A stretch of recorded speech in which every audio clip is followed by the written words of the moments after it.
Walk into Costco and something feels different. The aisles are enormous. The packages are huge. The prices are often lower than what you'd expect. And somehow millions of people keep coming back. At first glance, Costco seems like a terrible business. If you're selling products for less, shouldn't you make less money? So how does Costco actually make money? Today, we're putting the business model on trial. Real numbers, real evidence, and one decision you're going to make yourself right alongside Costco. Let's start with the obvious part. Costco operates enormous warehouse stores where customers can buy everything from groceries and electronics to furniture, tires and household supplies. But there's a catch. You don't simply walk in and shop. You become a member first. Costco's basic Gold Star membership costs $65 a year. The executive membership costs $130. That might not sound like much, but Costco's membership fee revenue reached about $4.8 billion in fiscal 2024, while the company reported nearly 137 million cardholders and a renewal rate of around 90%. And now we get to the number that changes how you see this entire company. Costco generated about $9.3 billion in operating income in fiscal 2024. Put those numbers side by side. Membership fees alone were roughly half the size of Costco's total operating income that year, an extraordinary amount of money coming from the membership model before you even look at what's happening on the shelves. And that's the first major clue to how Costco works. So why keep prices low if membership is so important? Because low prices are part of the product. They're the reason customers believe the membership is worth paying for. Think about it. You pay $65 to become a member. Then you walk into the warehouse and see products that appear cheaper than what you'd find elsewhere. Suddenly, that membership doesn't feel like a cost. It feels like a discount. And once you've paid for it, you have an incentive to use it. You don't want that membership fee to feel wasted. So you go back. And when you go back, you buy things. Sometimes things you never planned to buy. You might walk into Costco for toilet paper. Then you see a giant package of snacks. Then a jacket. Then a television. Then you walk past the food court. And suddenly, your simple shopping trip isn't so simple anymore. But here's where the Costco business model gets really interesting. September 2024. Imagine you're sitting in Costco's finance department. You've got a problem. Membership prices have been unchanged for 7 years. Meanwhile, costs have risen. You have two choices. Choice 1, raise the membership fee. That gives Costco more recurring revenue from its existing members. But there's a risk. Some customers could decide the membership isn't worth it anymore.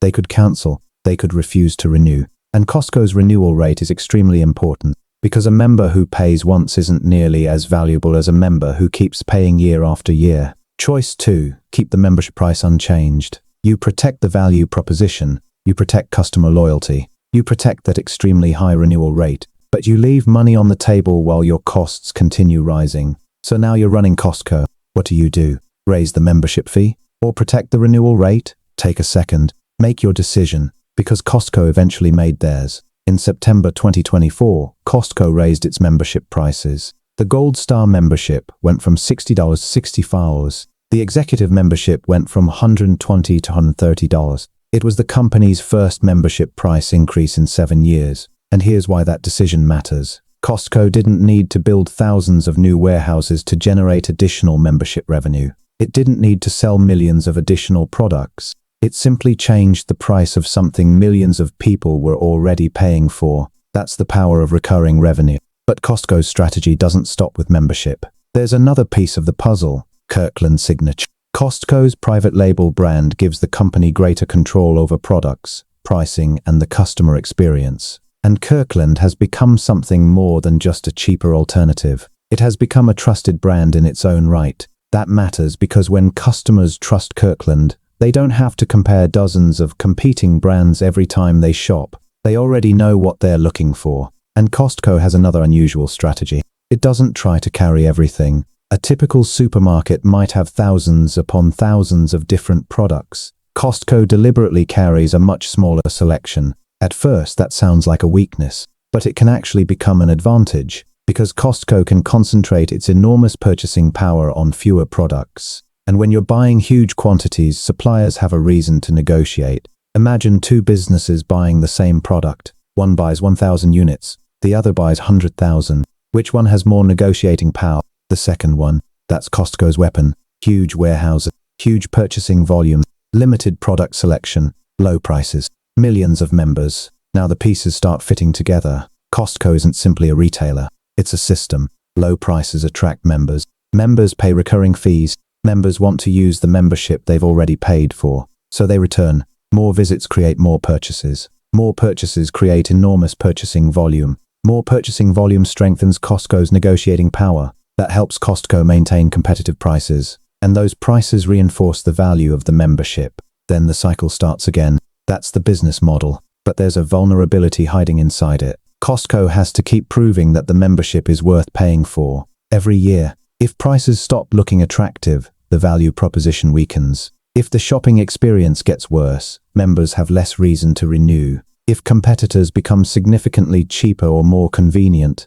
the membership becomes harder to justify. So the very thing that makes Costco powerful is also one of its biggest risks. Customer belief. The customer has to keep believing, I'm saving more money here than I'm paying for this membership. And if that equation stops making sense, the entire model becomes vulnerable. That's why the renewal rate matters so much. Costco doesn't just need customers. It needs satisfied members who keep coming back. And that brings us to the real business verdict. Is Costco successful because it sells things cheaply? Not exactly. The low prices are part of the strategy. The deeper business model is the relationship between membership, loyalty, purchasing scale, and spending. Costco essentially created a loop.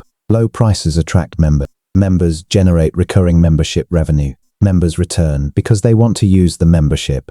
More visits generate more purchases. More purchases create greater purchasing volume. Greater volume strengthens Costco's buying power. And that buying power helps Costco protect the low prices that attracted members in the first place. It's a remarkably simple loop, but simple doesn't mean easy to build. And here's the lesson you can take from Costco even if you never shop there. Don't just ask, how much does this company sell? Ask, where does its most reliable money actually come from? Ask, why do customers keep coming back? Ask, what makes them stay? And most importantly, what happens if customers stop believing the value is worth paying for? Because that's where great business models reveal their weakness. Costco doesn't win simply because its warehouses are huge. It wins because the customer believes the membership pays for itself. And as long as Costco can maintain that belief, the company has something incredibly valuable. Customers who pay for the privilege of coming back and spending more. That's the paradox. Costco makes shopping feel like saving money. And that feeling is what keeps the business model working.